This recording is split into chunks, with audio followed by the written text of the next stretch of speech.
Roberto Bittencourt, Paulo Renato Garcia Cinta Pinto, Demóstenes Lázaro Xavier Torres, Elmar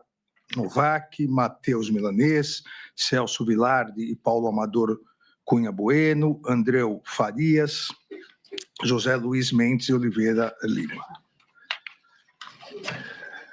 Presidente, antes de iniciar propriamente o relatório, eu acho importante esclarecer, nós chegamos hoje, o Brasil chega hoje, em 2025, quase 37 anos da Constituição de 1988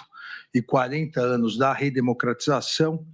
com uma democracia forte, as instituições independentes, uma economia em crescimento e a sociedade civil atuante. Obviamente, isso não significa que foram 37 anos de tranquilidade política, econômica ou social, mas significa, presidente,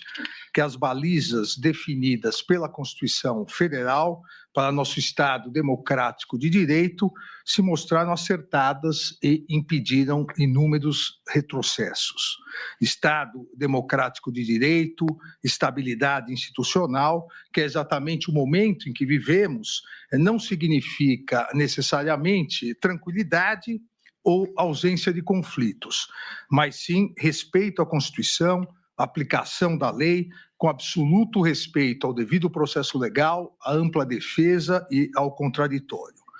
Esse julgamento que se inicia do denominado núcleo crucial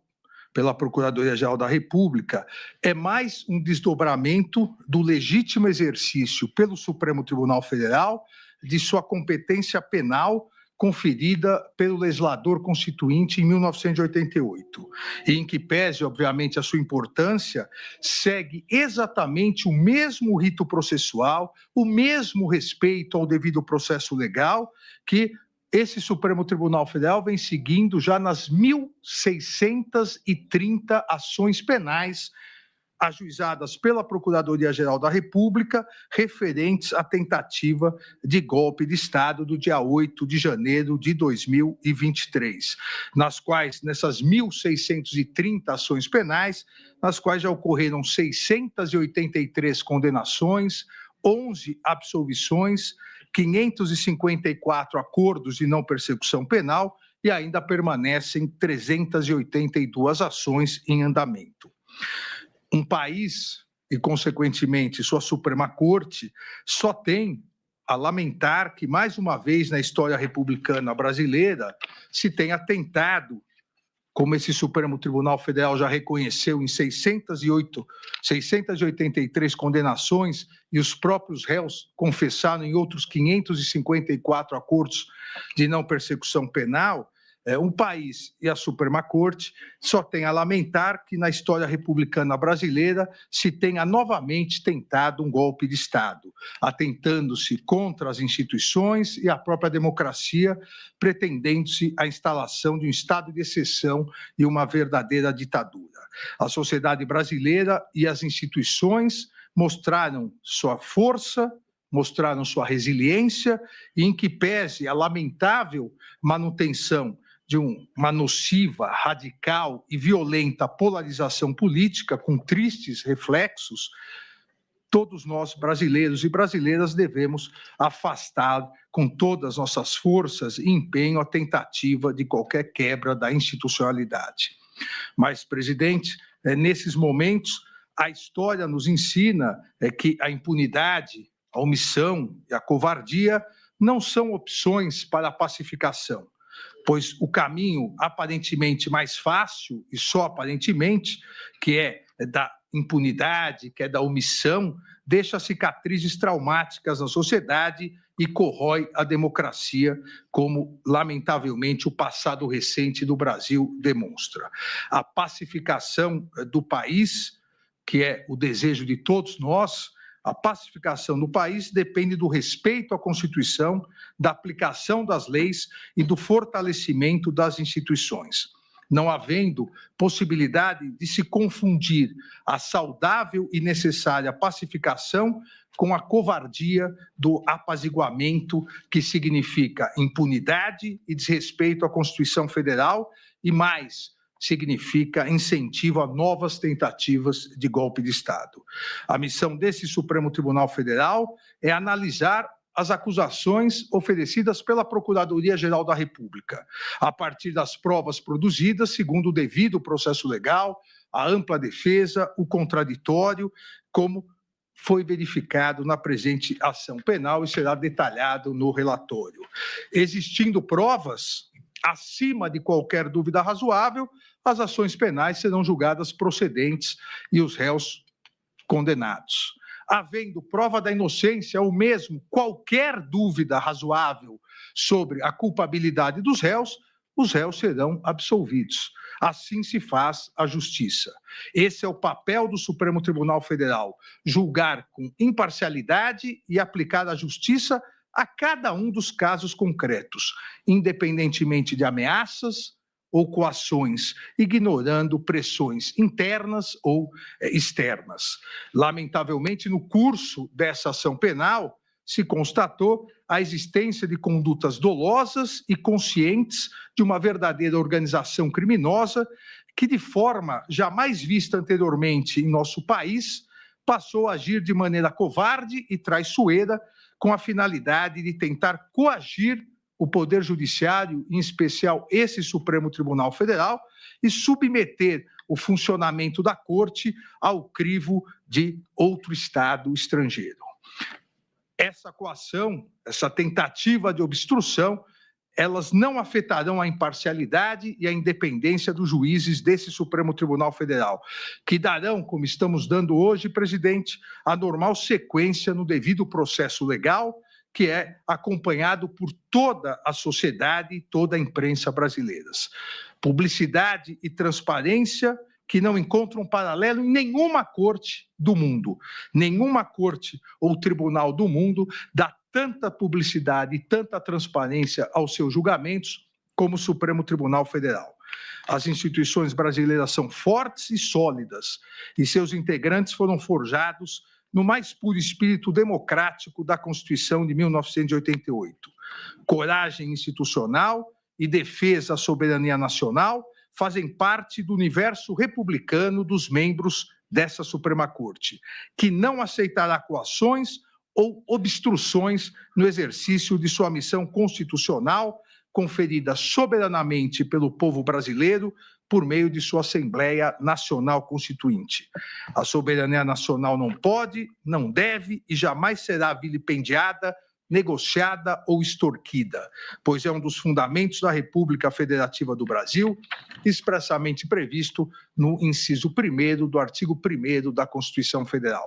O Supremo Tribunal Federal sempre será absolutamente inflexível na defesa da soberania nacional e em seu compromisso com a democracia, os direitos fundamentais, o Estado de Direito, a independência do Poder Judiciário Nacional e os princípios constitucionais brasileiros. A independência judicial constitui um direito fundamental dos cidadãos, inclusive o direito a todos de uma tutela judicial efetiva e ao processo e julgamento por um tribunal independente e imparcial, pois não se consegue conceituar um verdadeiro Estado democrático de direito sem a existência de um poder judiciário autônomo para que exerça a sua função de guardião da Constituição e das leis. É um princípio inflexível da Constituição brasileira a independência do Poder Judiciário em defesa do país. E a história desse Supremo Tribunal Federal demonstra que jamais faltou ou jamais faltará coragem aos seus membros para repudiar as agressões contra os inimigos da soberania nacional, da democracia, do Estado de Direito ou da independência do Poder Judiciário. Essa Corte vem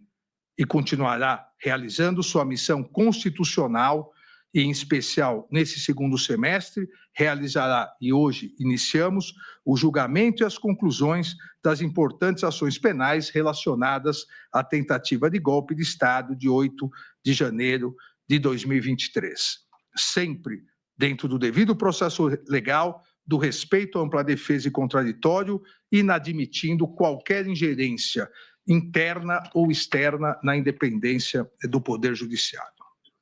Aqui, presidente, na ação penal 2668,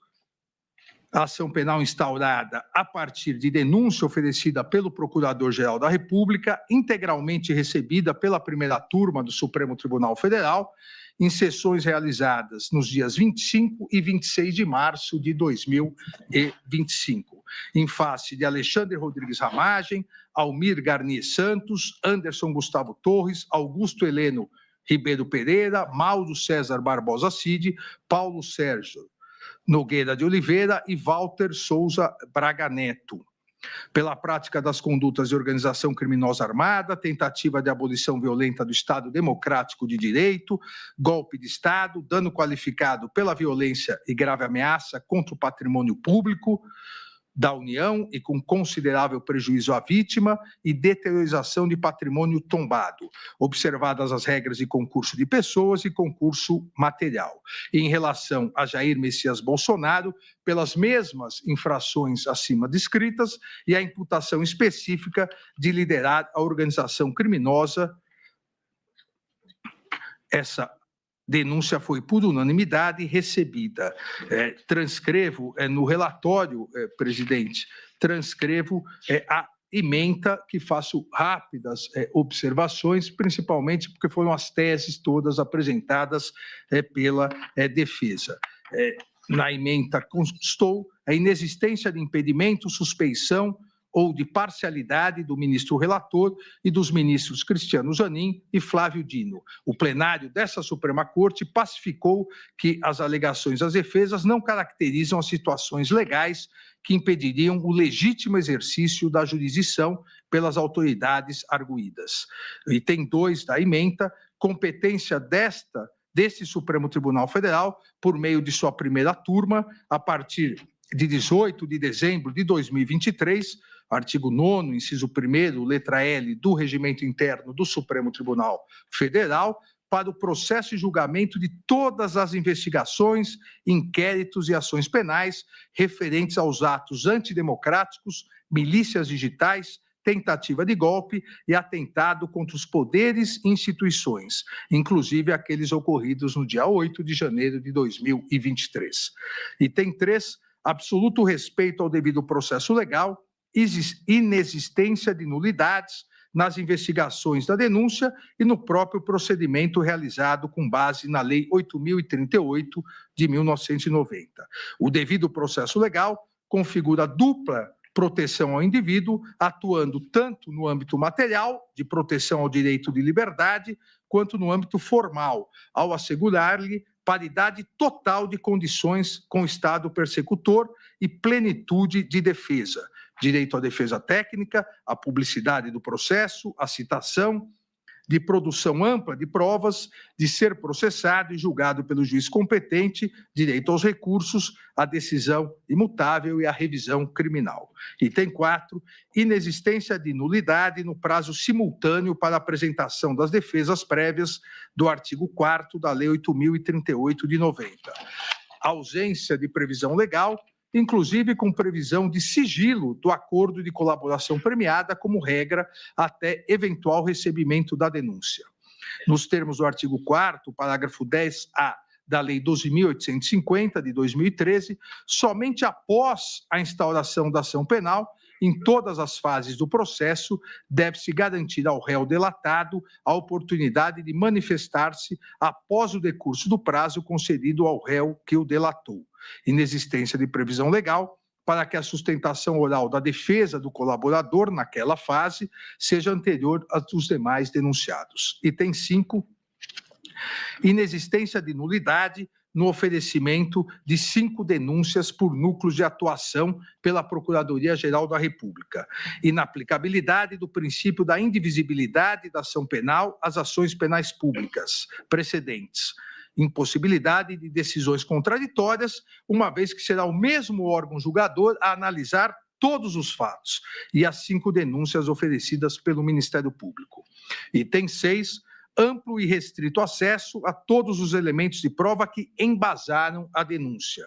Os advogados devidamente constituídos, ainda durante a investigação criminal e logo após as medidas cautelares realizadas, tiveram várias vezes acesso à íntegra dos autos e dos documentos probatórios. As defesas tiveram acesso aos mesmos elementos probatórios utilizados pelo Ministério Público para o oferecimento da denúncia, cerceamento de defesa inexistente, inexistência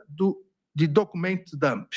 O fato de existirem inúmeros documentos e mídias nos autos deriva da complexidade das investigações e do número de indiciados pela Polícia Federal, que sistematicamente produziu um relatório e um sumário indicativo de provas que serviram tanto para a análise da Procuradoria-Geral da República quanto para as defesas de maneira idêntica e transparente, com absoluto respeito ao devido processo legal. Item 8 da ementa do recebimento da denúncia, legalidade do inquérito 4.874 e da petição 12.100, reconhecida pelo plenário do Supremo Tribunal Federal. Inexistência de irregularidades nas investigações da Polícia Federal, acompanhadas pelo Ministério Público e supervisionadas pelo Poder Judiciário, que geraram mais de 1.600 ações penais. Item 9, inexistência de nulidade, não caracterização de fishing expedition. A hipótese dos autos, consubstanciada em investigação iniciada para apurar a existência de milícias digitais atentatórias ao Estado Democrático de Direito e à independência das instituições, não se confunde com a chamada pesca probatória, que somente se caracteriza quando se pretende investigar genericamente algumas pessoas e não fatos, de maneira especulativa, ou seja, obter qualquer dado aleatório, independentemente da investigação instaurada ou infração penal existente. Não se pode confundir uma detalhada e complexa investigação com a ilegal pesca probatória. Todos os elementos de prova presentes nos autos foram obtidos de forma lícita e identificados pela autoridade policial, conforme se demonstra em sumário do relatório da investigação juntada aos autos. Item 10, inaplicabilidade das regras do juízo de garantias em processos de julgamento do Supremo Tribunal Federal, tribunais superiores e demais processos de competência originária dos tribunais, que devem observar os termos da Lei 8.038, de 90, conforme decidido pelo plenário do Supremo Tribunal Federal, nas ADIs 6298, 6299, 6300, 6305, de relatoria do eminente ministro Luiz Fux. Item 11, legalidade e validade do acordo de colaboração premiada. O acordo de colaboração premiada, firmado entre a Polícia Federal e Mauro César Barbosa Cid, foi devidamente homologado com a máxima observância dos requisitos legais, ressaltando-se a voluntariedade do colaborador Mauro César Barbosa Cid em celebrá-lo e mantê-lo, inclusive acompanhado de seus advogados, devidamente constituídos em todos os atos. Item 12, competência constitucional e legal do Poder Judiciário nas colaborações premiadas. Em face da previsão legal de possibilidade de o acordo homologado ser rescindido em caso de omissão dolosa e contradições sobre os fatos objetos da colaboração, o ministro relator tem competência constitucional e legal para designar e presidir audiência com a presença do colaborador, seus advogados e o Procurador-Geral da República, com a finalidade de sanar essas eventuais irregularidades, bem como para analisar a manutenção dos requisitos legais exigidos para a permanência de validade da colaboração premiada, quais sejam regularidade e legalidade, adequação dos benefícios pactuados, adequação dos resultados da colaboração e voluntariedade da manifestação de vontade, especialmente nos casos em que o colaborador está ou esteve sob efeito de medidas cautelares, ausência de coação ou nulidade. Item 13 da ementa do recebimento da denúncia, denúncia apta, presença dos requisitos do artigo 41 do Código de Processo Penal, demonstração nos autos de provas da materialidade e indícios de autoria dos crimes de organização criminosa armada, tentativa de abolição violenta do Estado Democrático de Direito, dano qualificado pela violência e grave ameaça contra o patrimônio da União e considerável prejuízo para a vítima, deteriorização do patrimônio tombado, observadas as regras de concurso de pessoas e do concurso material. Inexistência de inépcia da denúncia, que expõe de forma compreensível e coerente os fatos e todos os requisitos exigidos, permitindo aos acusados a compreensão da imputação e, consequentemente, o pleno exercício de seu direito de defesa. Justa causa para ação penal. Item 14, justa causa para ação penal, provas de materialidade e indícios razoáveis e suficientes de autoria, produzidos de forma autônoma e independente da colaboração premiada pela Polícia Federal, além de outras provas corroborando as declarações do colaborador.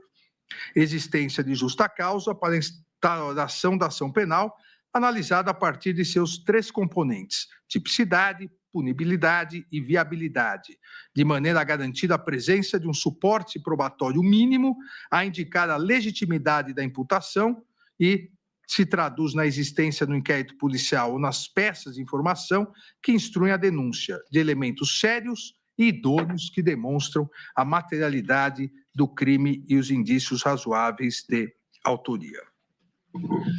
Recebida a denúncia por unanimidade, nesses termos da ementa, todo o material probatório relacionado à investigação foi disponibilizado aos ministros da primeira turma em 11 de março de 2025, em HD externo. Posteriormente, em 18 de 7 de 2025, novamente foi disponibilizado a totalidade, os ministros da primeira turma, a totalidade do acervo probatório, bem como as peças produzidas pela Procuradoria-Geral e pelas defesas por meio de link, de forma a facilitar a análise de toda a turma, como combinado com Vossa Excelência, presidente. Também saliento que, em relação ao réu Alexandre Rodrigues Ramagem, em virtude da Resolução 18/2025 da Câmara dos Deputados, e conforme decisão dessa primeira turma, decisão unânime dessa primeira turma, foi determinado o prosseguimento da ação em relação às infrações penais de organização criminosa, tentativa de abolição violenta do Estado Democrático, golpe de Estado, em face da inaplicabilidade do parágrafo 3º do artigo 53 da Constituição Federal, em relação aos crimes praticados antes da diplomação do réu como deputado federal. E foi determinada a suspensão parcial da ação penal 2668, com a consequente suspensão da prescrição, em relação aos 2 crimes imputados ao réu Alexandre Ramagem, praticados após a diplomação como deputado: o dano qualificado pela violência e grave ameaça contra o patrimônio da União e a deteriorização de patrimônio tombado. Também aqui no relatório que disponibilizei a Vossas Excelências, transcrevo a ementa. Em 11 de abril de 2025, determinei a citação e notificação dos réus, bem como determinei a manifestação dos réus delatados, agora sim, uma vez instaurada a ação penal, após o decurso de prazo concedido ao réu delator, Mauro César Barbosa Cid. Todos os corréus foram devidamente citados, notificados e apresentaram defesas prévias no prazo legal. Em 30 de abril de 2025, rejeitei as preliminares arguidas pelas defesas dos réus, indeferi o requerimento de absolvição sumária formulado por Anderson Gustavo Torres e Paulo Sérgio Nogueira de Oliveira, bem como afastei essa mesma absolvição sumária em relação aos demais réus. Deferi ainda a oitiva das testemunhas arroladas pela defesa e, em relação ao réu Anderson Gustavo Torres, determinei que indicasse qual a relação das testemunhas arroladas em cada um dos crimes imputados. Isso foi feito posteriormente e as testemunhas foram admitidas. Indeferi o pedido para oitiva de Silvinei Vasques, arrolado pela defesa de Anderson Gustavo Torres, por Silvinei Vasques figurar como corréu nos autos da petição 1200. E eu julguei prejudicado os requerimentos de Paulo Sérgio Nogueira de Oliveira e Walter Souza Braga Neto de acesso aos autos e sua integralidade, uma vez que, conforme decisão unânime da primeira turma, todas as defesas já haviam tido amplo e integral acesso a todas as provas juntadas aos autos. Também determinei, a pedido da defesa de Anderson Gustavo Torres, determinei a expedição de ofícios ao Tribunal Superior Eleitoral e à Diretoria-Geral da Polícia Federal para que informassem dados que a defesa solicitou. Também determinei à Polícia Federal que indicasse o melhor procedimento para que as partes tivessem acesso ao material apreendido durante as investigações e não utilizado pela Procuradoria-Geral da República para o oferecimento da denúncia. Esse foi um pedido das defesas, para que eventualmente pudessem analisar provas não utilizadas na denúncia, mas que tivessem eventualmente alguma relação com os fatos tratados. A Polícia Federal foi intimada, foi oficiada para fornecer a melhor maneira de acesso. Em 7 de maio de 2025, após a manifestação da defesa de Anderson Gustavo Torres, deferi o requerimento, como disse, que encaminhasse os relatórios elaborados por peritos criminais no período eleitoral para que a defesa pudesse fazer uma perícia. Determinei ainda que as defesas dos réus, e todos eles fizeram, indicasse quais os advogados regularmente constituídos para que assinassem termo de confidencialidade, com menção expressa ao dever de sigilo, quanto aos dados, e pudessem receber autorização e o endereço do link externo para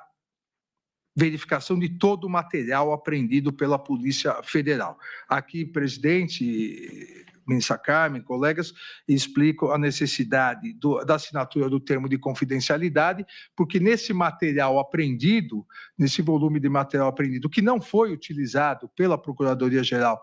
para o oferecimento da denúncia, havia inúmeras conversas, inúmeras gravações que não tinham nenhuma relação com os autos, inclusive questões pessoais de muitas pessoas, por isso a necessidade de assinatura do termo de confidencialidade. Também em 7 de 5 de 2025, designei datas para oitiva de testemunhas em audiência de instrução dessa ação penal com realização por videoconferência. As audiências foram realizadas por videoconferência sob a minha presidência e com a honrosa participação do eminente ministro Luiz Fux, e, na verdade, no primeiro dia, com a honrosa participação de todos os ministros dessa corte, acompanhado pelos advogados e, por parte da Procuradoria, pelo Procurador-Geral da República. Em sessões realizadas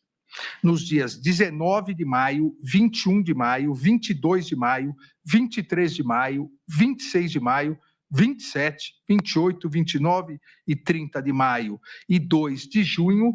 foram das 82 testemunhas arroladas, foram ouvidas 52 testemunhas, sendo 5 de acusação, 47 testemunhas de defesa, 2 testemunhas, em relação a 2 testemunhas, a defesa juntou declarações abonatórias por escrito e eu homologuei os pedidos de desistências realizados pela acusação em relação a 1 testemunha e pelas defesas em relação a 27 testemunhas. Então, no total, foram ouvidas, repito, 52 testemunhas, com mais 2 testemunhas que juntaram por escrito, 54 testemunhas, sendo 5 testemunhas de defesa e 5 testemunhas de acusação, 4 testemunhas de acusação e 50 testemunhas de defesa. No relatório também eu cito nominalmente cada testemunha e o dia que foram ouvidas. Todos os depoimentos foram gravados em áudio e vídeo e disponibilizados nos autos no dia 3 de 6 de 2025. Aqui também, por determinação do Código de Processo Penal, uma testemunha não pode ter o conhecimento, o contato com o que outra testemunha falou. Exatamente por isso, os áudios e vídeos de todas as testemunhas foram juntados após o término de suas oitivas. Em decisão de 26 de maio, a requerimento da Procuradoria-Geral da República, então, no meio da instrução processual penal, por pedido da Procuradoria-Geral da República, determinei a instauração do inquérito policial para apurar a conduta deletiva do deputado federal Eduardo Nantes Bolsonaro pelo crime de coação no curso do processo, obstrução na investigação da infração penal que envolva organização criminosa, em virtude de coações e tentativa de obstrução à justiça realizadas em relação a essa ação penal 2668. Também no curso desse pedido, em virtude da tentativa de coação e obstrução da ação penal 2668, a pedido da Procuradoria-Geral, também determinei uma série de medidas cautelares. Entre os dias 9 de junho de 2025, às 14 horas, e 10 de junho de 2025, às 19 horas e 4 minutos, na sala de sessão da primeira turma do Supremo Tribunal Federal, foram interrogados todos os corréus, iniciando-se com o colaborador Mauro Cid e, na sequência, em ordem alfabética, os demais réus. Na mesma audiência do dia 10 de junho de 2025, encerrados os interrogatórios dos réus, determinei a intimação das partes para eventuais requerimentos e diligências complementares nos termos do artigo 402 do Código de Processo Penal e do artigo 10 da Lei 8.038 de 90, que rege o procedimento nos tribunais superiores. Os réus formularam requerimentos e diligências complementares e a Procuradoria-Geral da República informou não possuir diligências a serem produzidas. Em 17/6/2025, deferi o pedido para a realização de acariação entre o réu colaborador Mauro César Barbosa Cid e Walter Souza Braga Neto, pedido esse formulado pela defesa de Braga Neto. E também deferi a pedido da defesa de Anderson Gustavo Torres a realização de sua acariação com a testemunha Marco Antônio Freire Gomes. Autorizei a juntada de documentos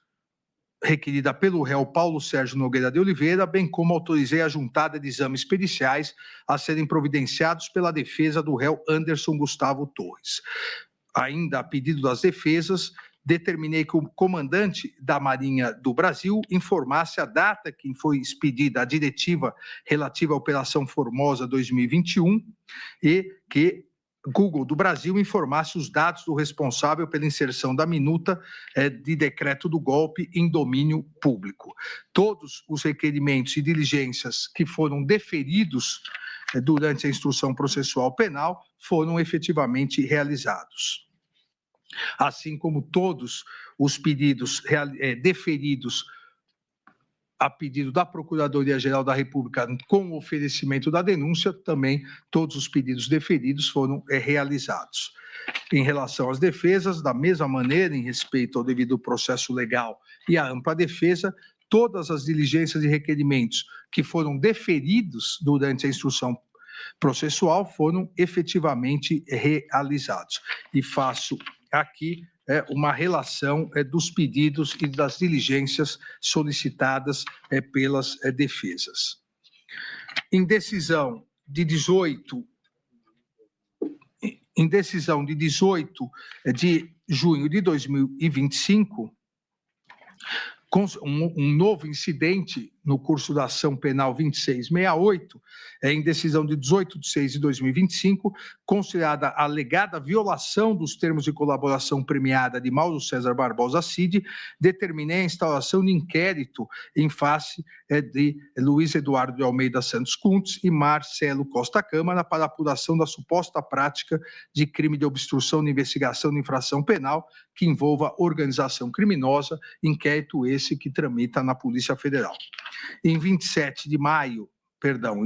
de junho de 2025, encerrada a instrução com a realização de todos os requerimentos e diligências que foram deferidos, aqueles que foram deferidos na fase do artigo 402 do Código de Processo Penal, determinei a intimação das partes para a apresentação das alegações finais. Sucessivamente, no prazo de 15 dias, Procuradoria-Geral da República, colaborador premiado e os réus. Na mesma data, todos os tribunais foram oficiados para encaminhar em 5 dias as certidões de antecedentes criminais dos réus para fins de informação do processo. Todas as certidões foram anexadas aos autos. Em 14/7 de 2025, a Procuradoria-Geral da República apresentou suas alegações finais, pleiteando a procedência integral da ação penal, salientando os principais pontos da acusação. E aqui, presidente, tanto em relação à acusação quanto em relação à defesa, porque o relatório assim o exige, salientar os principais pontos, mas deixarei que os detalhes maiores, os argumentos maiores, sejam expostos tanto pelo Procurador-Geral da República quanto pelos advogados, uma vez que todos realizarão sustentação oral.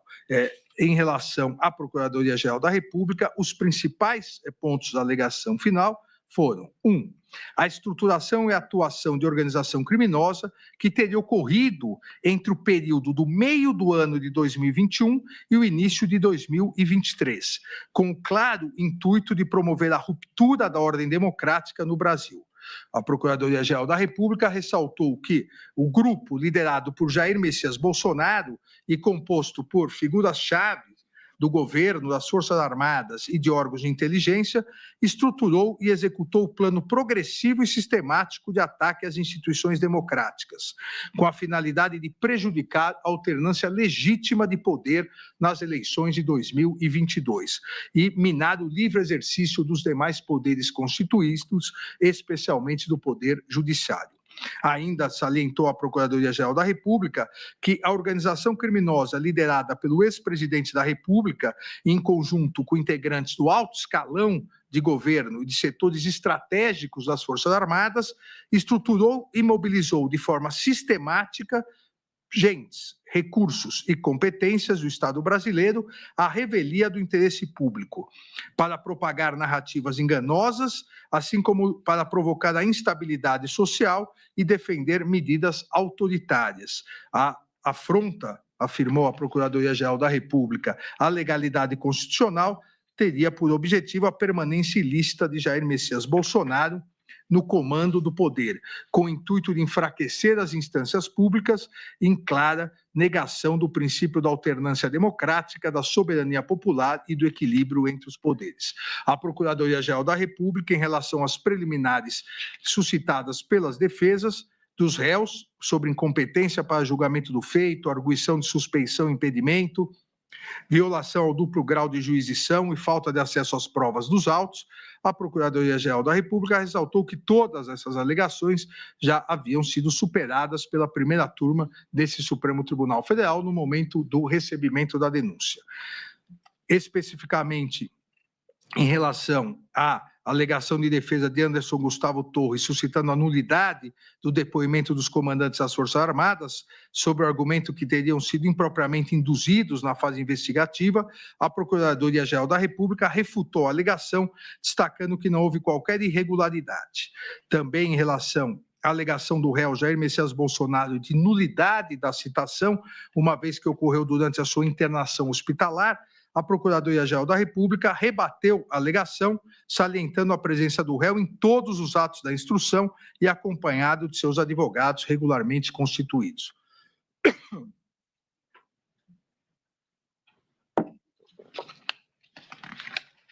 Ainda a Procuradoria-Geral da República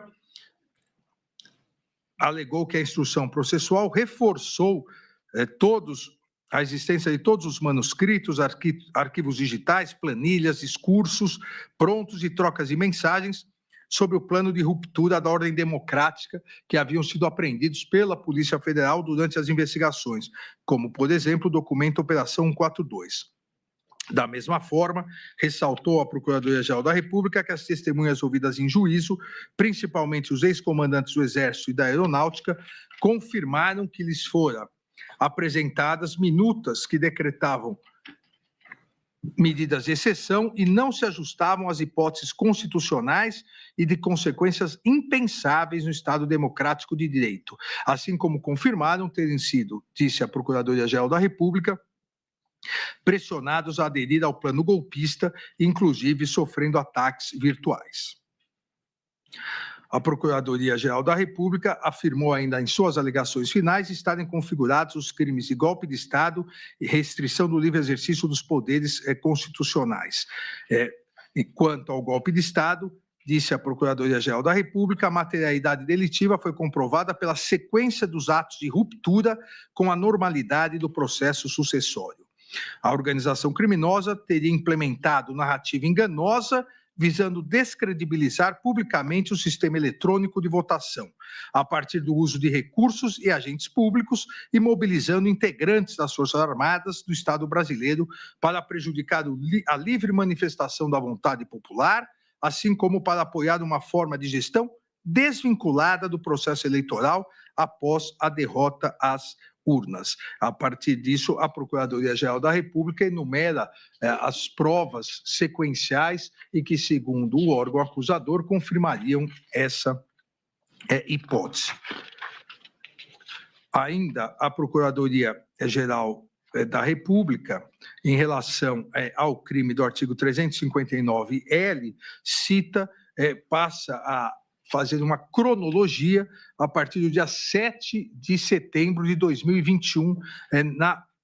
de pronunciamentos na esplanada dos ministérios e na Avenida Paulista, inclusive salientando que o réu Jair Messias Bolsonaro incitou publicamente a animosidade contra o Poder Judiciário e seus integrantes. Ressalta ainda a Procuradoria-Geral da República que o protocolo da denominada representação eleitoral para a verificação extraordinária, questionando a integridade das urnas eletrônicas, com o intuito criminoso de intensificar a reação popular negativa em face da justiça eleitoral brasileira, consta nesses pronunciamentos. Afirmou ainda a existência de documentos sobre ações militares de monitoramento baseadas em plano de neutralização das autoridades públicas, a Operação Punhal Verde-Amarelo, o qual, afirma a Procuradoria-Geral da República, foi impresso nas dependências do Palácio do Planalto, visando restringir o exercício dos poderes constitucionais. Destacou ainda que o plano chegou ao seu ápice executório com a Operação Copa 2022 e que somente não foi concluída em virtude da não adesão do alto comando do Exército às minutas de exceção. Procuradoria-Geral da República cita a minuta do golpe, cita a participação do alto comando do Exército para impedir a concretização do golpe, descreve a execução do plano Punhal Verde-Amarelo, descreve as ações da denominada ABIN paralela para atingirem autoridades em exercício nos poderes constitucionais, e, paralelamente, para enfraquecer o sistema eletrônico de votação e facilitar a deposição do novo governo, como também etapas executórias do plano para obtenção do golpe de Estado. Procuradoria-Geral da República, também em suas alegações finais, afasta a aplicação do princípio da consunção ou absorção para os crimes previstos no artigo 359-L e 359-M do Código Penal, atentar contra as instituições e tentativa de golpe de Estado, uma vez que, afirma a Procuradoria-Geral da República, uma vez que a ofensa simultânea aos bens jurídicos não afasta a ocorrência de dois crimes autônomos. Ressaltou que, apesar dos crimes estarem inseridos no mesmo capítulo do Código Penal e coincidam na função geral de tutela da ordem constitucional democrática, os objetos de proteção não se confundem, pois o artigo 359-L criminaliza a tentativa de abolir o próprio Estado democrático de direito mediante a restrição de exercício dos poderes constitucionais. Já o artigo 359-M criminaliza o ato de tentar depor o governo legitimamente constituído, mesmo que se mantenha ao menos formalmente a estrutura democrática. Também apresentou as provas que entende suficientes para as condenações pelos crimes de dano e deteriorização do patrimônio tombado, artigo 163, e o artigo 62 do Código, ambos do Código Penal, que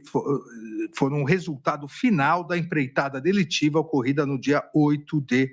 janeiro de 2023, salientando que nos atos antidemocráticos realizados no dia 8 de janeiro de 2023, os apoiadores do líder da organização criminosa, Jair Messias Bolsonaro, munidos de artefatos de destruição, avançaram sobre a Praça dos Três Poderes em marcha organizada. Os apoiadores invadiram o Senado Federal, invadiram os deputados, o Palácio do Planalto e o Supremo Tribunal Federal.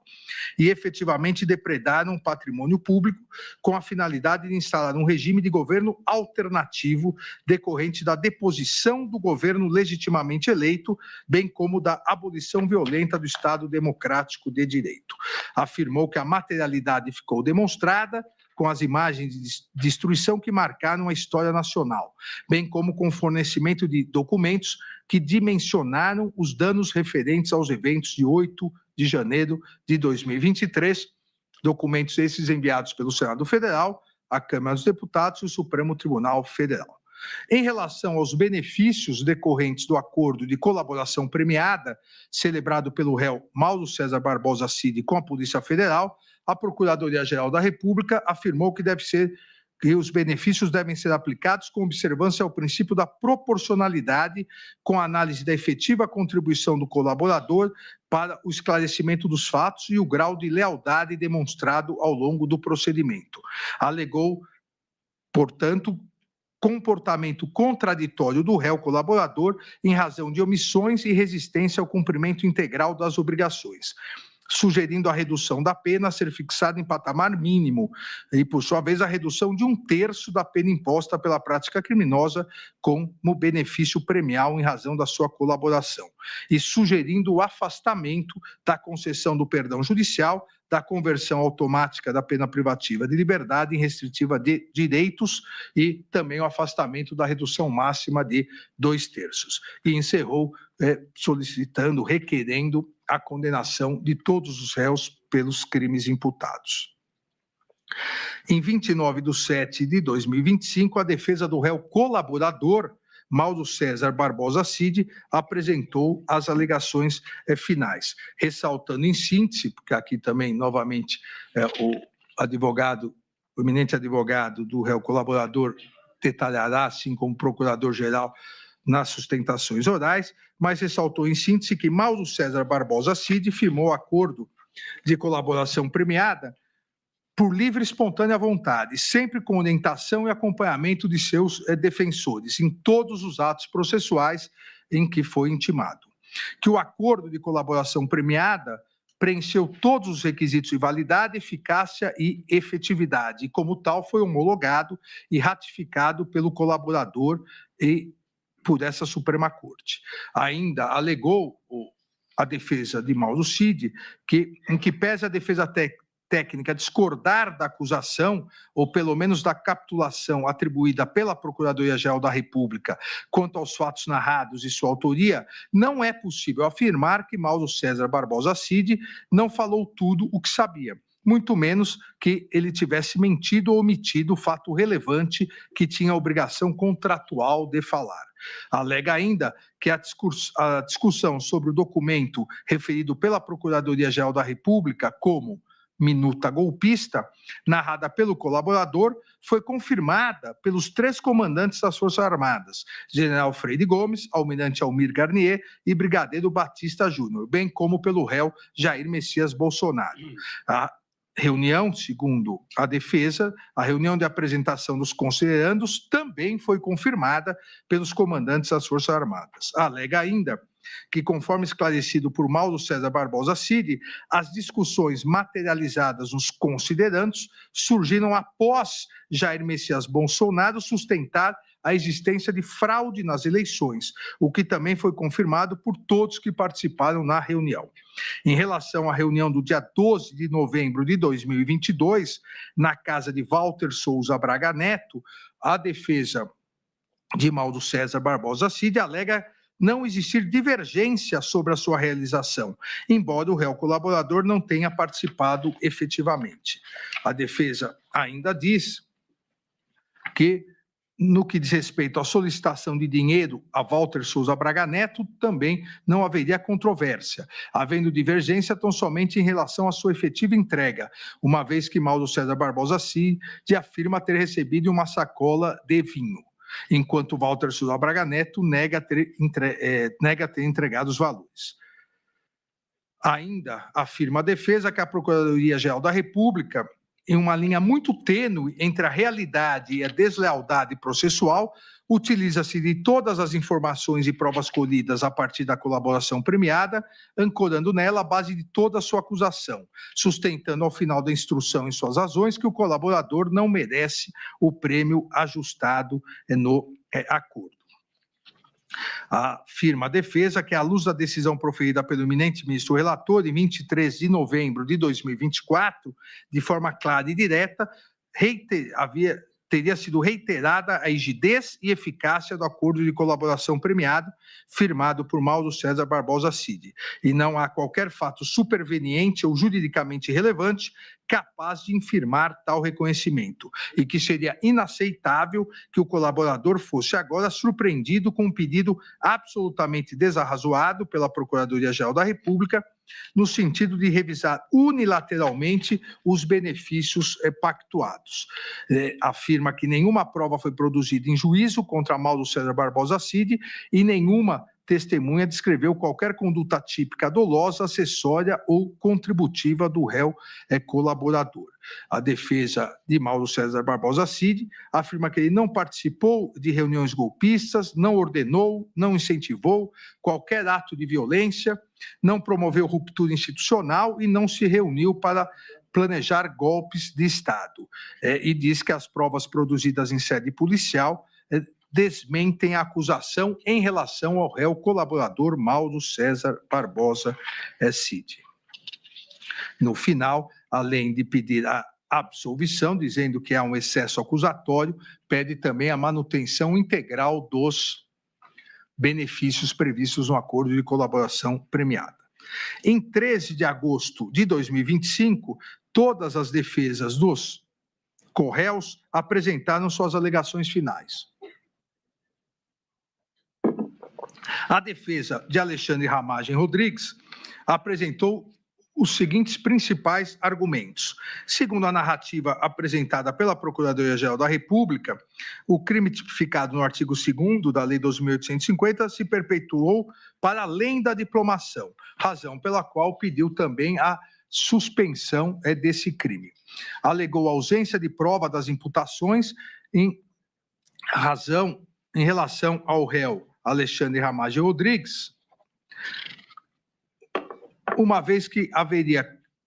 ele não teria participado de construção e disseminação de narrativa de fraude eleitoral, não haveria uso indevido de estrutura estatal para fins políticos e também não participou de interferência em órgãos de controle e persecução.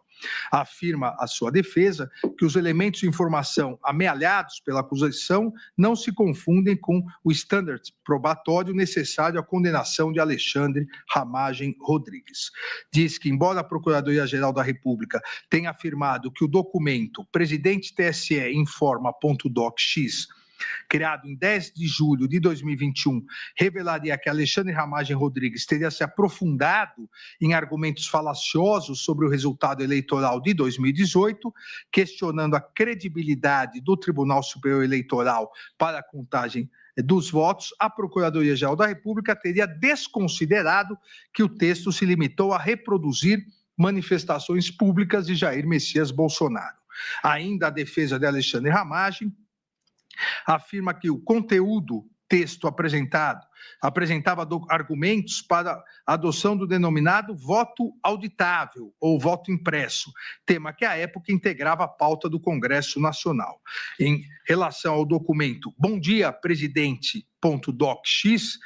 a defesa de Alexandre Ramagem aponta que os pontos apresentados integram o teste público de segurança das urnas, regulamentado pela resolução TSE 23.673, de modo que não pode ser considerado um ilícito ou evidência de indevida utilização na estrutura do sistema de inteligência brasileiro para fins antidemocráticos. No que diz respeito ao documento PR-Presidente, a defesa de Alexandre Ramagem aponta que o texto aponta ilegalidades que, no entendimento do réu, estariam sendo cometidas no âmbito de inquéritos policiais referentes à instauração dos inquéritos, violação do sistema acusatório e escolha de delegados pelo STF sem distribuição.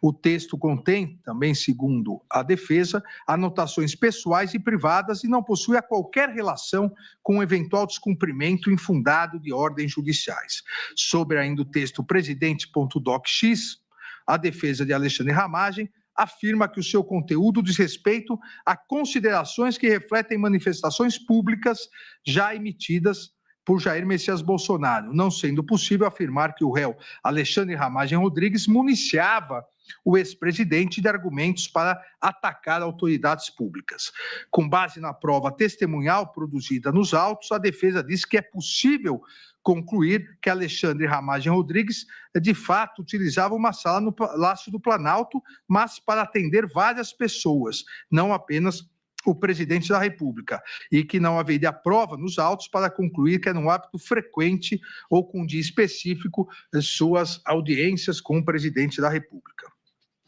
Os documentos juntados aos autos pela defesa, segundo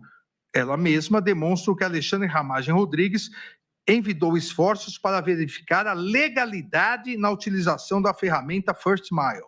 sendo instaurados por determinação sua 2 procedimentos administrativos no âmbito da BIM com essa finalidade, um deles, aliás, na corregedoria do órgão. A ferramenta First Mile era utilizada, segundo a defesa, exclusivamente pelos oficiais de inteligência lotados no Departamento de Operações de Inteligência, à época chefiado por Paulo Maurício Fortunato Pinto, cuja recalcitrância em prestar informações sobre o uso da ferramenta levou à instauração de procedimento administrativo no âmbito da corregedoria da ABIN, por determinação do próprio Alexandre Ramagem Rodrigues, e posteriormente levou à sua exoneração.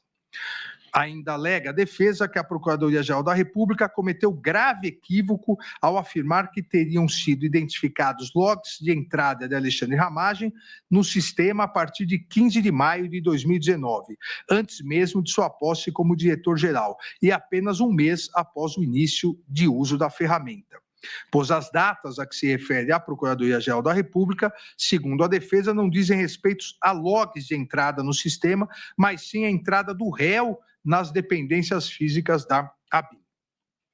Também alega não poderem ser utilizados nesses autos as conclusões da autoridade policial no relatório final da PET 11.108, tornadas públicas em 18/6/2025, pois não submetidas ao contraditório e à ampla defesa. Alega não haver indícios ou provas que ações ilícitas empreendidas por servidores da ABIN tenham decorrido de ordem proferida pelo réu Alexandre Ramagem. Que os monitoramentos atribuídos pela acusação ao réu se referem a um punhado de informações disponíveis na internet, atividades que foram apresentadas pela autoridade policial como atividade de inteligência. Ainda o réu Alexandre Ramagem, em sua defesa, alega que o relatório da PET 11.108 deixou de delimitar ou conceituar o que seriam atividades de inteligência, e boa parte dos monitoramentos mencionados no aludido relatório final não guardam relação de pertinência com o objeto dessa ação penal. Ainda diz que a anotação de Alexandre Ramagem sobre consultar a Advocacia Geral da União não é idêntica àquela imputada a Augusto Heleno, e não procede a acusação de que o réu propôs que fosse utilizada a estrutura da Advocacia Geral da União com a finalidade de impedir o cumprimento de decisões judiciais. No que diz respeito à imputação da utilização da ABIN para investigar servidores da Receita Federal, Alexandre Ramagem Rodrigues, em reunião com as advogadas de Flávio Bolsonaro, foi contrário, diz a defesa, a essa utilização. Também afirma a defesa não ter ocorrido qualquer atuação do réu no sentido de postergar o deslinde de processo administrativo disciplinar.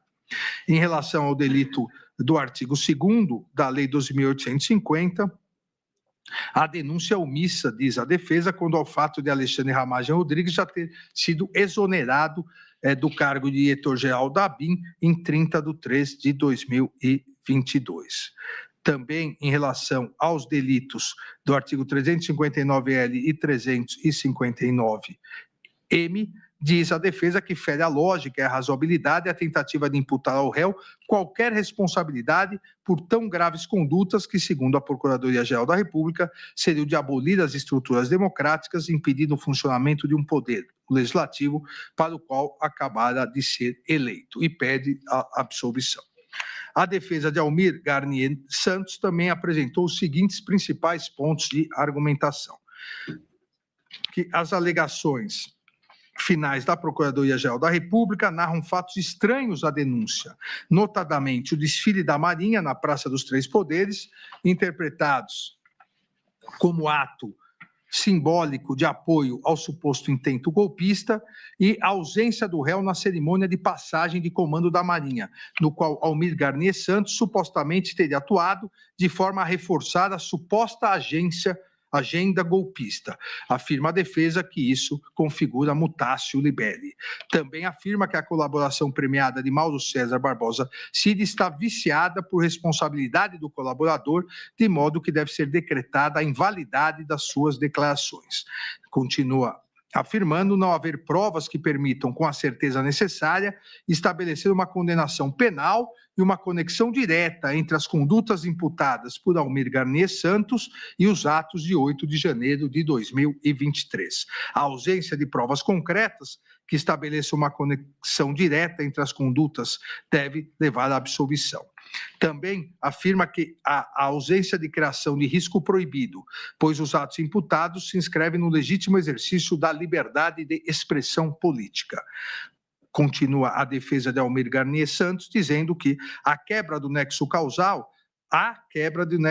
uma vez que os fatos ocorreram em um contexto político legítimo de debate e a transição de poder desqualifica qualquer continuidade de plano golpista, devendo ser reconhecida a ausência de nexo causal entre os atos descritos na denúncia e os atos do dia 8 de janeiro de 2023, e, por consequência, deve ser declarada a atipicidade das condutas imputadas.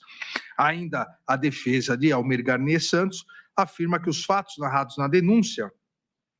se limitam em relação a Almir Garnier Santos a participação do acusado em duas reuniões realizadas nos dias 7 de dezembro e 14 de dezembro de 2022, bem como a assinatura de uma nota publicada no dia 11 de novembro de 2022, que foi assinada pelos 3 comandantes das forças. Quanto à nota, a defesa diz que as informações colhidas na instrução processual foram claras, ao revelar que a sua publicação não ocorreu a mando do então presidente da República, Jair Messias Bolsonaro, e que se tratava de ato destinado a apaziguar o país. As reuniões dos dias 7 e 14 de dezembro de 2022, afirma a defesa de Almir Garnier, foram conhecidas apenas após as investigações se iniciarem, razão pela qual não possuem qualquer relevância na cadeia causal imaginada pela Procuradoria-Geral da República, uma vez que não tinham capacidade de causar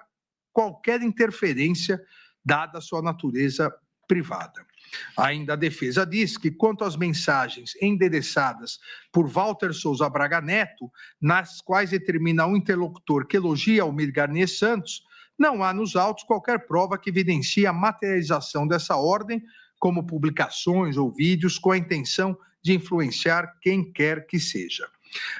Diz ainda a defesa que até mesmo o desfile de tanques realizado no dia 10 de agosto de 2021, bem como a troca de comando, realizada no dia 5 de janeiro de 2023, não possuem relevância na cadeia causal que integra os acusados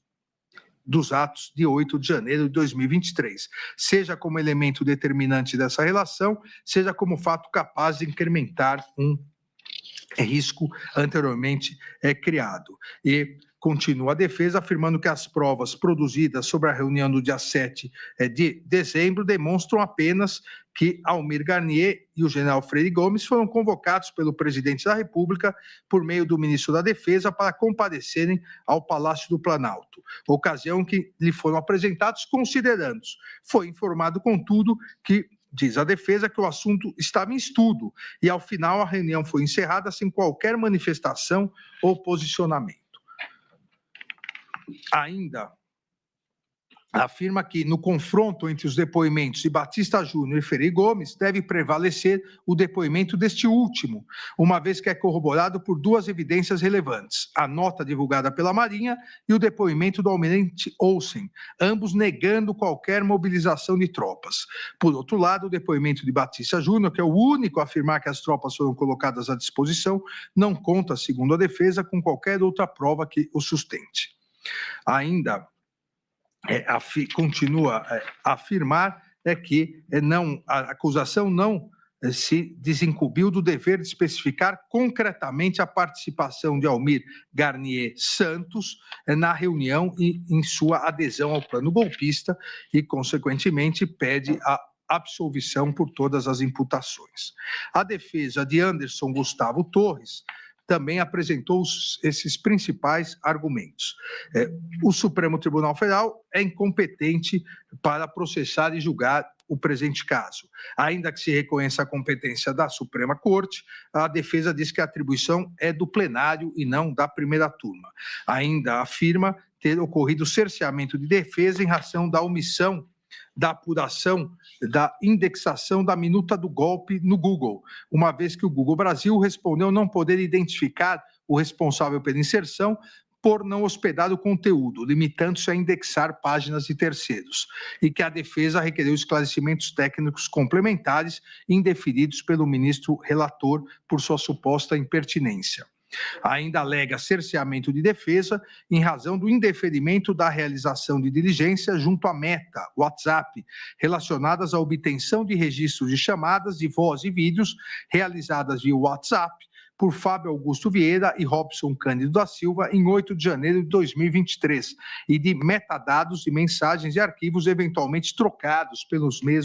mesmo aplicativo. A defesa de Anderson Torres continua alegando, continua em suas ações dizendo que a Procuradoria-Geral da República não expôs o fato criminoso com todas as suas circunstâncias, deixando de atender o comando do artigo 41 do Código de Processo Penal. Segundo a defesa, a peça acusatória imputa a Anderson Torres 4 condutas distintas.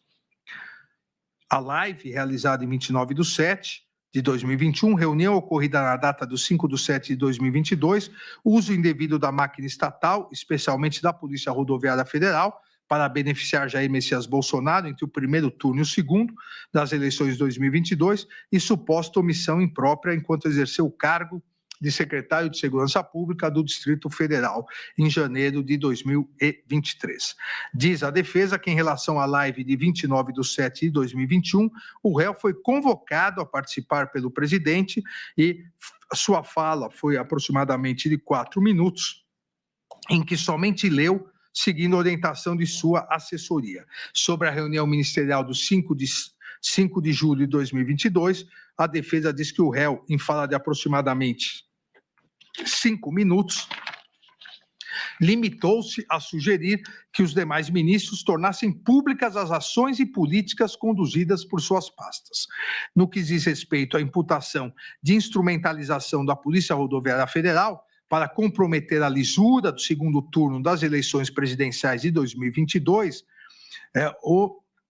alega a defesa que não houve repasse e utilização dos boletins de inteligência pela Polícia Rodoviária Federal, que eventuais encontros e conversas mantidos entre Anderson Torres e Marília Ferreira de Alencar eram absolutamente naturais e compatíveis com as atribuições institucionais de ambos, que em relação à reunião institucional ocorrida em 19/10/2022, na sede do Ministério da Justiça, a alta cúpula da Polícia Federal presente na reunião, composta pelo diretor-geral, Márcio Nunes, pelo diretor de combate ao crime organizado, Caio Pelim, e pelo diretor de inteligência, Alessandro Moretti, que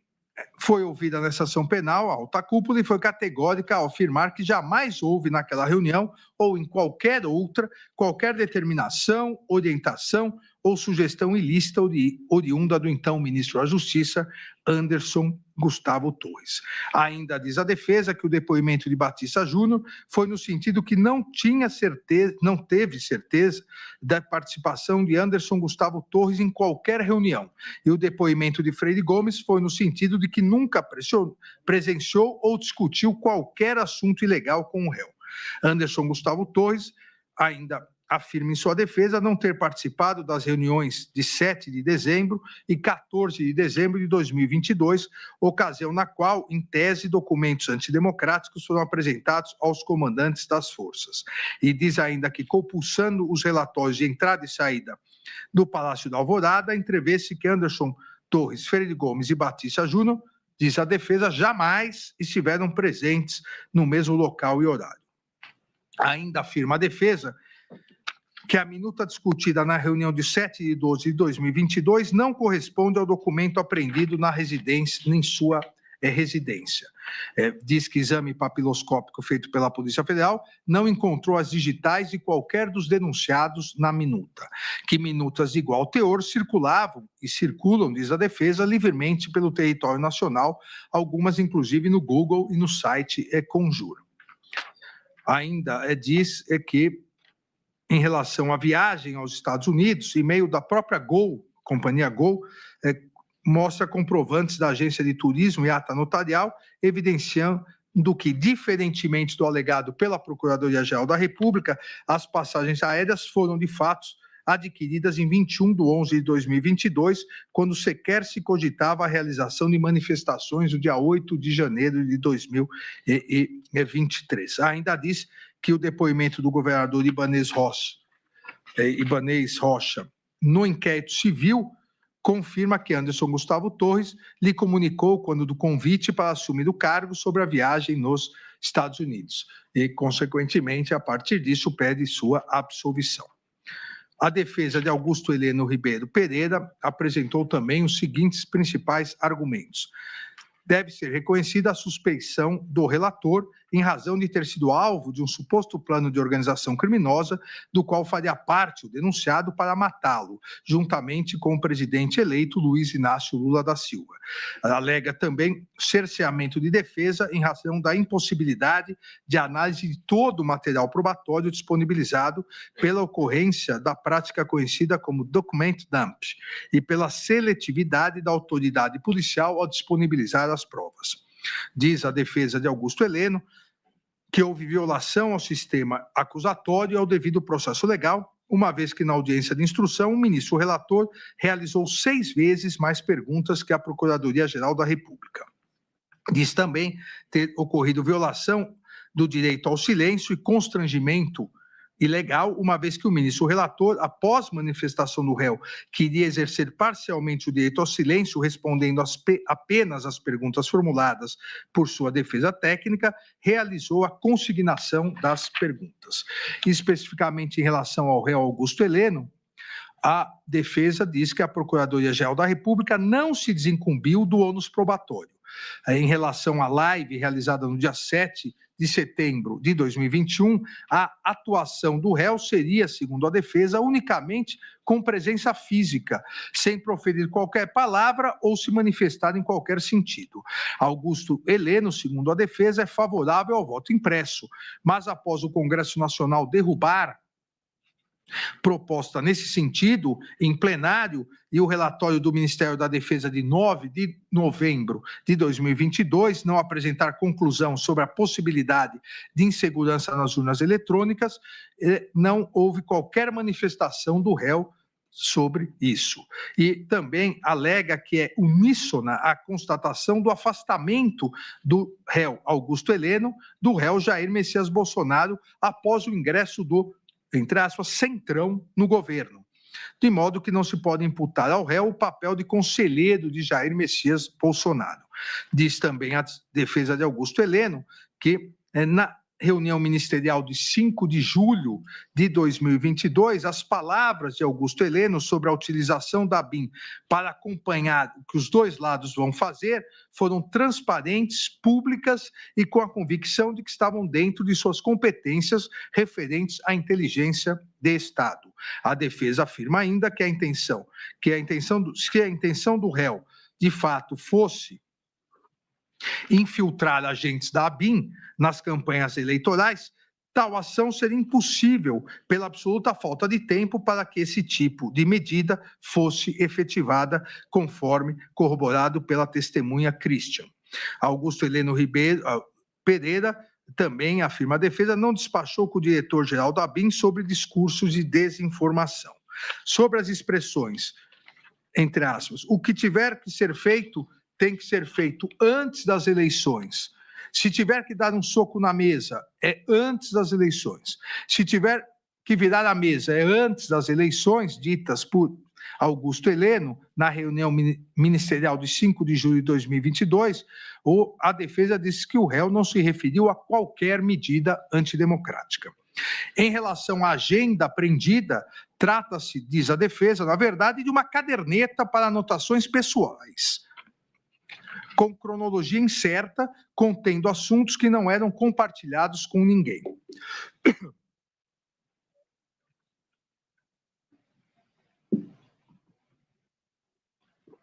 Diz a defesa que a Polícia Federal disponibilizou as páginas da referida caderneta de maneira por ela reorganizada, com o objetivo de demonstrar uma narrativa linear, quando, na verdade, estão afastadas uma das outras e dizem respeito a situações e assuntos distintos e não relacionados. A expressão, entre aspas, é válido continuar a criticar a urna eletrônica, diz respeito, segundo a defesa, a uma posição pessoal do réu. O réu, segundo a defesa, não elaborou um manual para descumprimento de decisão judicial por meio da Advocacia Geral da União. No que diz respeito ao tópico sobre reunião de diretrizes estratégicas, os subtítulos caracterizariam orientações para uma futura campanha eleitoral e que foram redigidos antes da metade do mandato, o que também, segundo a defesa, foi manipulado pela autoridade policial.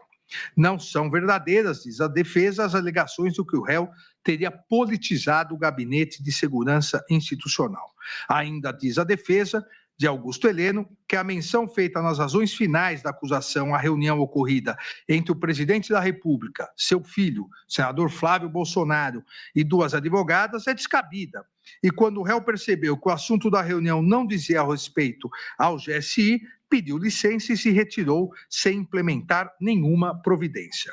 Augusto Heleno, também segundo sua defesa, nunca tratou da Operação Punhal Verde-Amarelo no Palácio do Planalto ou fora dele, e não tinha conhecimento do conteúdo da operação. A defesa ainda diz que Augusto Heleno não foi convidado e não compareceu às reuniões nos meses de novembro e dezembro no Palácio Alvorada e no Ministério da Defesa. Em relação ao acampamento em frente ao quartel-general do Exército, em Brasília, diz a defesa que o réu nunca lá esteve e nem compareceu a qualquer outro acampamento. Tampouco se manifestou favoravelmente a esse tipo de acampamento em suas redes sociais. O réu, continua a defesa, o réu não teve qualquer participação nos eventos de 8 de janeiro de 2023 e após a sua exoneração no GSI, em 31 de 12 de 2022, não teve qualquer contato com os servidores do órgão. Além disso, toda a sua diretoria foi exonerada na mesma ocasião. A frase, entre aspas, ladrão não sobe a rampa, diz a defesa, não evidencia que o réu tenha atuado no sentido de impedir a transição democrática de poder. Não há qualquer prova de que o réu tenha participado da ABIN paralela, havendo indicação, por outro lado, de que teria sido, inclusive, monitorado, diz a sua defesa. O réu jamais tratou com qualquer pessoa sobre reunião, minuta ou parecer de cunho golpista. Também afirma a defesa não haver possibilidade de se imputar as práticas dos delitos de tentativa de abolição de violência do Estado Democrático e tentativa de golpe de Estado, ao réu em razão da absoluta inexistência de qualquer conduta que possa configurar os referidos crimes. Pede a absolvição e, subsidiariamente, caso não ocorra, diz que deve ser aplicada a causa especial de diminuição prevista no artigo 29, parágrafo 3º, em benefício do réu, caso subsidiariamente aqui haja condenação. A defesa de Jair Messias Bolsonaro também apresentou os seguintes principais argumentos. Houve cerceamento de defesa em razão da ausência de tempo hábil para a defesa técnica conhecer a prova dos autos, inclusive com indeferimento de pedido de adiamento da audiência de instrução após o recebimento de links contendo material bruto extraído dos aparelhos eletrônicos apreendidos. Também alega nulidade, que essa nulidade se agravou e aprofundou o cerceamento de defesa, porque os defensores foram proibidos de participar das audiências e dos interrogatórios dos denunciados que ficaram em outros núcleos. O acordo de colaboração premiada de Mauro César Barbosa Cid, segundo a defesa de Jair Messias Bolsonaro, é nulo, e o delator não tem credibilidade, pois mentiu reiteradamente. Segundo a defesa de Jair Messias Bolsonaro, o colaborador descumpriu o acordo e as cautelares que lhe foram impostas de forma alternativa à sua prisão preventiva, por meio de conversas mantidas em perfil de terceiro na rede social Instagram, que revelam que a colaboração não resultou de ato voluntário e nem esteve pautado na verdade. A defesa de Jair Messias Bolsonaro ainda alega que, em suas alegações finais, a Procuradoria-Geral da República reconhece toda a resistência, que, segundo a defesa, significa falta de espontaneidade, do colaborador em relatar sua participação nos eventos mais graves e sensíveis da denúncia, para manter rígida a narrativa daquilo que ele optou por contar, o que não é possível. Ainda diz que o colaborador confessa que, diante de ameaças veladas, pactuou acordo de colaboração, prestando, entretanto, declarações manipuladas, e a Procuradoria-Geral da República resistiu em afirmar sua imprestabilidade, porque precisa de parte dela, daquela que não está abrangida pela descoberta espontânea da Polícia Federal. O tema e o debate relativo ao voto impresso, diz a defesa de Jair Messias Bolsonaro,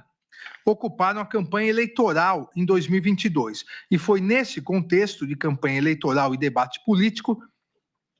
que a reunião ministerial de 5 de julho de 2022 e a reunião com os embaixadores de 18 de julho de 2022 foram sempre interpretadas. A notícia de que o discurso de Jair Messias Bolsonaro e Walter Souza Braga Neto, no dia 7 de setembro de 2022, bem como a reunião com os embaixadores narrados na denúncia,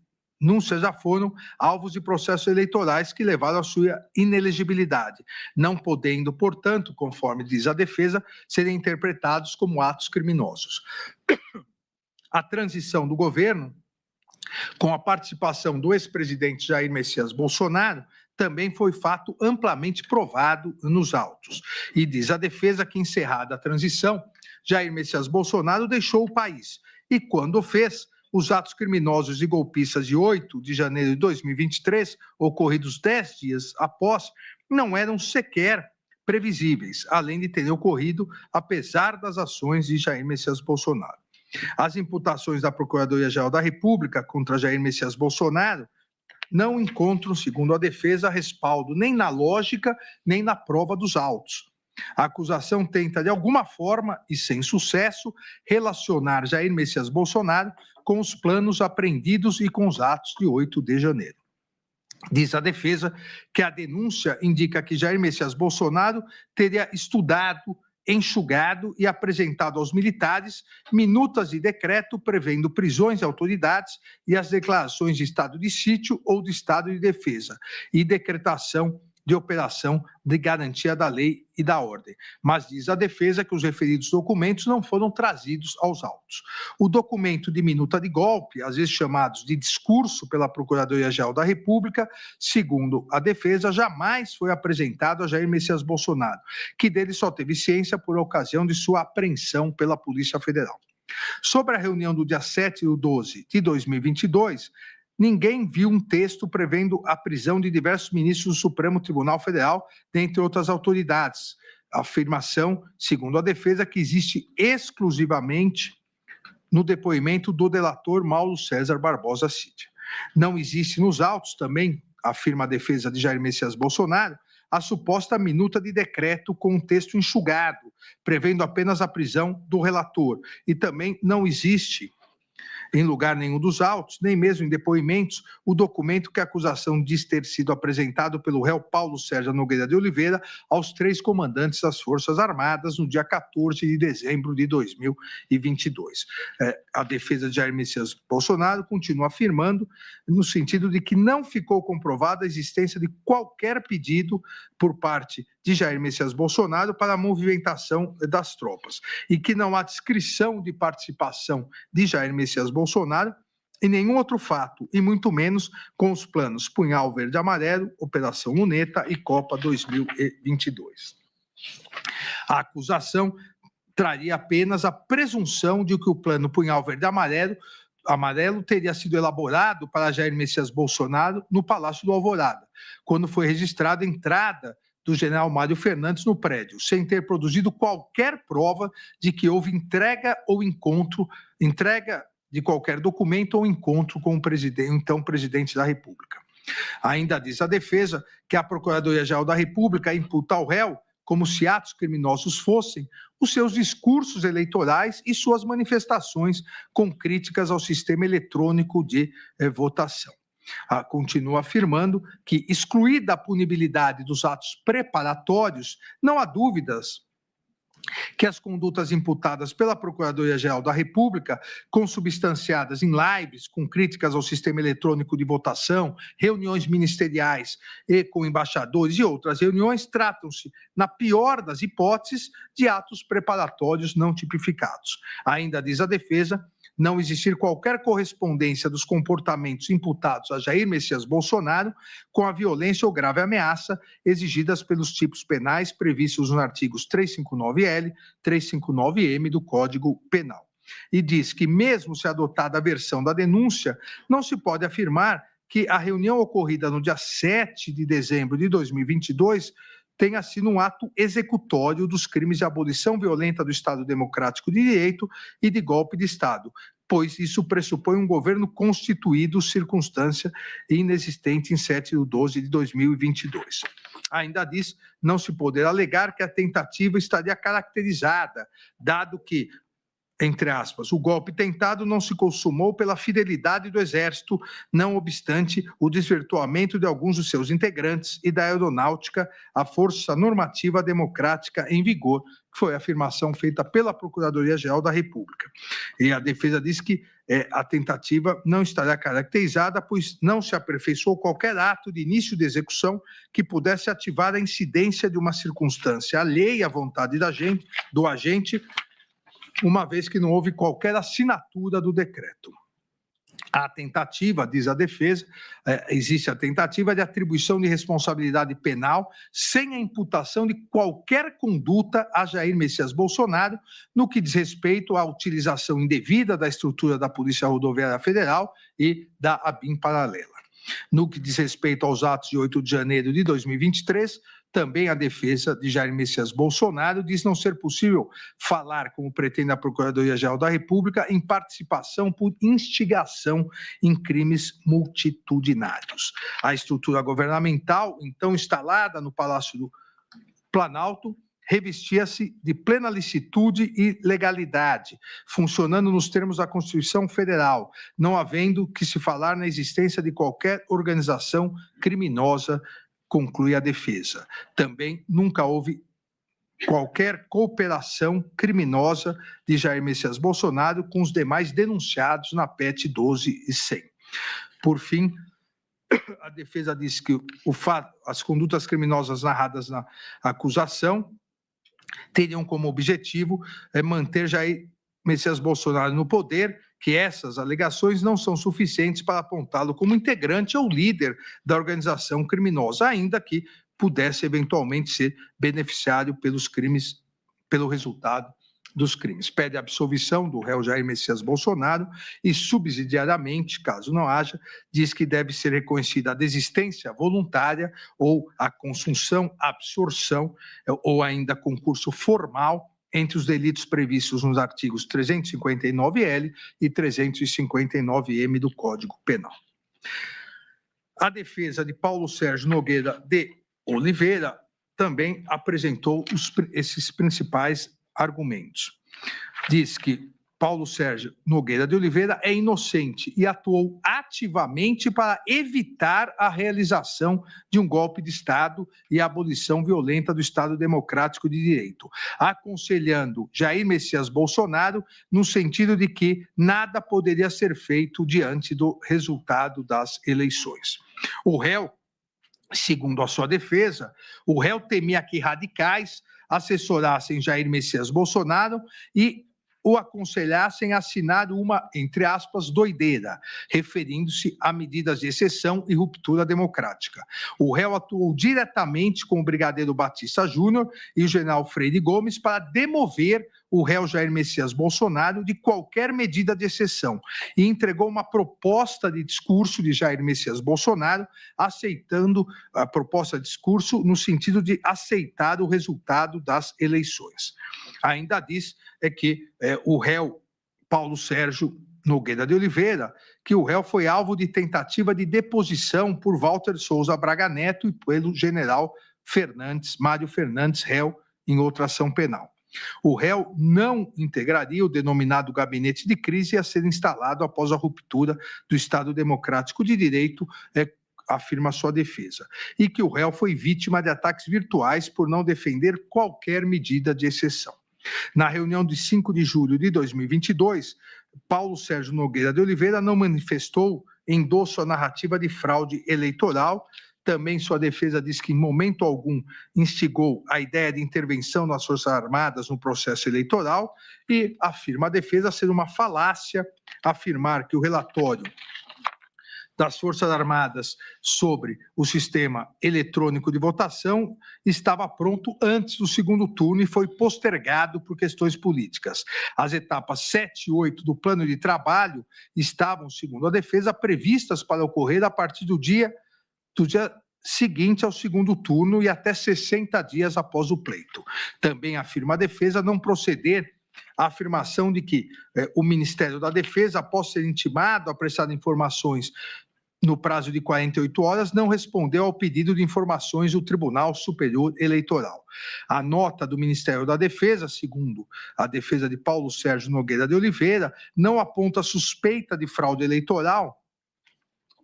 e no mesmo período em que a nota do dia 10/11/2022 foi publicada, Paulo Sérgio Nogueira de Oliveira, segundo a sua defesa, estaria atuando para demover Jair Messias Bolsonaro de qualquer medida de exceção. A reunião de 14/12/2022, realizada com os comandantes das Forças Armadas, segundo a defesa de Paulo Sérgio Nogueira de Oliveira, não teve o intuito de pressionar os comandantes a aderir a qualquer medida antidemocrática. A denúncia, diz a defesa, é inepta, não havendo descrição adequada dos fatos criminosos imputados ao réu. Ainda alega que o Supremo Tribunal Federal é incompetente para processar e julgar o caso e que, em caso de ser competente, é o plenário e não a primeira turma. Alega violação ao duplo grau de jurisdição, alega também estar caracterizado excesso de acusação, que as condutas imputadas ao réu são atípicas, pois se o crime de golpe de Estado tivesse sido consumado com ataques ao processo eleitoral, manipulação indevida das forças de segurança, não houve, segundo a defesa, a prática de violência ou grave ameaça. Ainda a defesa do réu Paulo Sérgio diz que as condutas imputadas ao réu são atípicas, pois todos os atos realizados antes do dia 1º de janeiro, tais como lives, reuniões, não teriam sido realizados com o objetivo de depor governo constituído, o que afasta a configuração do crime de golpe de Estado previsto no artigo 359-M do Código Penal. Ainda afirma que segundo a denúncia, sem o Exército e a Força Aérea, era impossível se consumar um golpe de Estado. Logo, a manifestação no dia 8 de janeiro de 2023 foi um meio inidôneo para atingir esse resultado. Consequentemente, o delito de golpe de Estado do dia 8 de janeiro seria um crime impossível, diz a defesa, por absoluta ineficácia do meio. Ainda em relação ao crime do artigo 359-L do Código Penal, a defesa de Paulo Sérgio Nogueira de Oliveira diz que a sua consumação exige que os poderes constitucionais tenham sido efetivamente impedidos ou restringidos. Consequentemente, diz que não existe um conjunto probatório para, além da dúvida razoável, apta a ensejar uma condenação de Paulo Sérgio Nogueira de Oliveira e pede a absolvição do réu.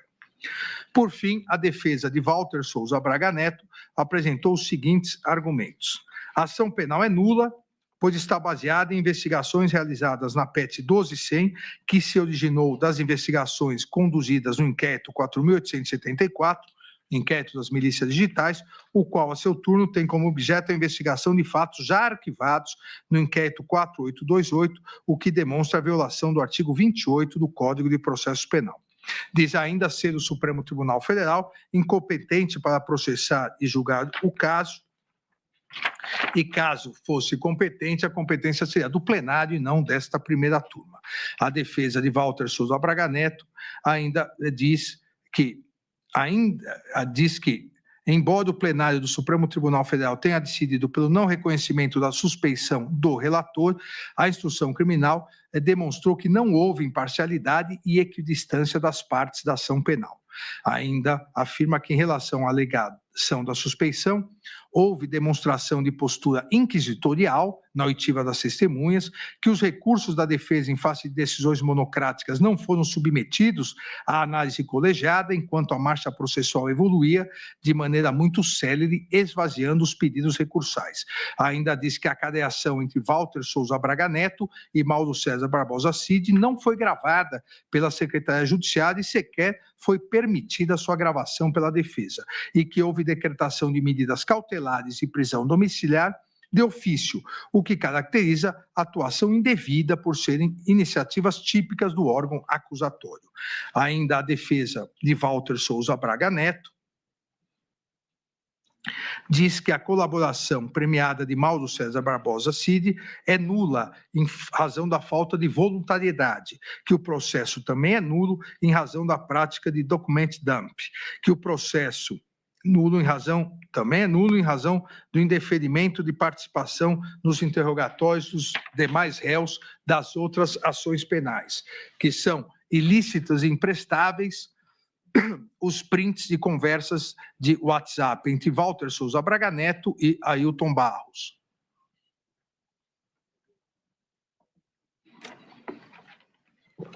Que o processo é nulo a partir da cariação realizada entre Walter Souza Braga Neto e Mauro César Barbosa Cid, em razão da não realização de sua gravação por violação ao direito assegurado no artigo 367, parágrafo 6º do Código de Processo Civil e do artigo 3º do Código de Processo Penal. Alega ainda a defesa de Walter Souza Braga Neto a ausência de provas das imputações derivadas do acordo de colaboração premiada de Mauro César Barbosa Cid.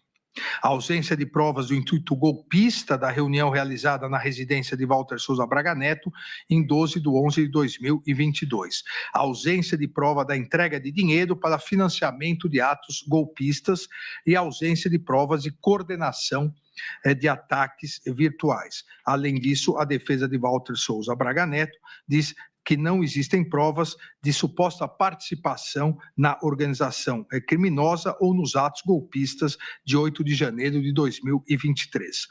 A defesa de Walter Souza Braga Neto alega atipicidade nos crimes contra o Estado Democrático de Direito em razão da impossibilidade de condenação por atos meramente preparatórios e ausência das elementares do tipo violência e grave ameaça. Alega ainda a existência de vedação do bis in idem, ou seja, da duplicação, pela dupla imputação de abolição violenta do Estado Democrático de Direito, artigo 359-L, e do golpe de Estado, artigo 359-M, ambos do Código Penal. E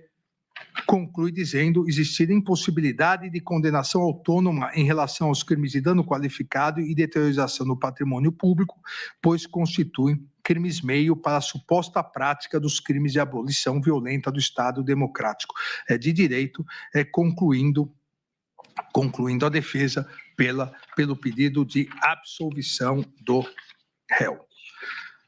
Em 14 de agosto de 2025, considerando o regular encerramento da instrução processual, o cumprimento de todas as diligências complementares deferidas, bem como a apresentação de alegações finais pela Procuradoria-Geral da República e por todos os réus, solicitei ao excelentíssimo presidente da primeira turma, ministro Cristiano Zanin, a pauta para julgamento presencial da ação penal. Em 15 de agosto de 2025, o eminente presidente, ministro Cristiano Zanin, agendou o julgamento presencial da apresentação penal para o dia de hoje, dia 3 de setembro, dia 9 de setembro, dia 10 de setembro, dia 12 de setembro. É o relatório, presidente.